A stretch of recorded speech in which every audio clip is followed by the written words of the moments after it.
বিচার তো প্রত্যেকটারই হওয়া উচিত। আর আমি মনে করি শুধু রামিসারটা খুব দ্রুত কার্যকর হয়েছে, এটা আমরা অনেক খুশি বা আমরা এটা প্রত্যাশা করেছি। আর যেগুলো নাকি এখনও ঝুলে আছে, রায় হয়েছে কিন্তু সেগুলো কার্যকর হচ্ছে না, আমরা চাই সেগুলো খুব দ্রুত কার্যকর হোক। আর এইরকম পরিস্থিতি দেখে যেন পরবর্তীতে আমরা আসলেই শিশুদের জন্য বাসযোগ্য আমাদের দেশটাকে গড়ে তুলতে পারি। ভাইয়া আমরা চাই আমাদের বাচ্চারা সচেতন রাখতে। আমরা মনে অনেকে পারে না যে আল্লাহ একটা বাচ্চা দিলে ওইটাই দেওয়া হয়, নিচে পারেন একটা বাচ্চা গড়িয়া তুলতে, বুঝছেন? একটা বাচ্চা যার মৃত্যু দিছে, অনেক কষ্ট করে বাচ্চাদের মৃত্যু দিছে। আমরা চাই যে খুন করছে তারা অনেক ফাঁসি দেখ, আর যার সাথে জড়িত থাকে তারা যে ফাঁসি দেয়। আমরা চাই আমার বাচ্চাদের নিয়ে নিরাপদ থাকতে।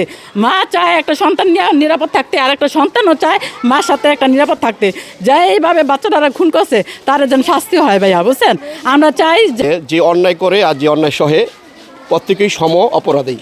সেক্ষেত্রে যে অন্যায় করেছে এবং তাকে যে সহযোগিতা করেছে তাকেও আমি সম অপরাধী হিসাবে মনে করব। তার ক্ষেত্রে যে রায়টা হয়েছে সেটা আসলেই গ্রহণযোগ্য রায় হয়েছে এবং এই রায়টি যাতে অতি তাড়াতাড়ি বাস্তবায়িত হয়, আমরা আমাদের এই মধ্য শিয়ালদী গ্রাম অর্থাৎ পূর্ব শিয়ালদী স্কুলের নাম, এই মধ্য শিয়ালদী গ্রামের একজন শিক্ষক হিসাবে আমি আমার এই কচি কাঁচা শিশুদের একজন অভিভাবক হিসাবে আমি দাবি করব যাতে এই রায়টা দ্রুত বাস্তবায়িত হয় এবং যারা ভবিষ্যতে একটা দৃষ্টান্ত হয়ে থাকে যাতে কেউ এইরকম অন্যায় করতে সাহস না পায়।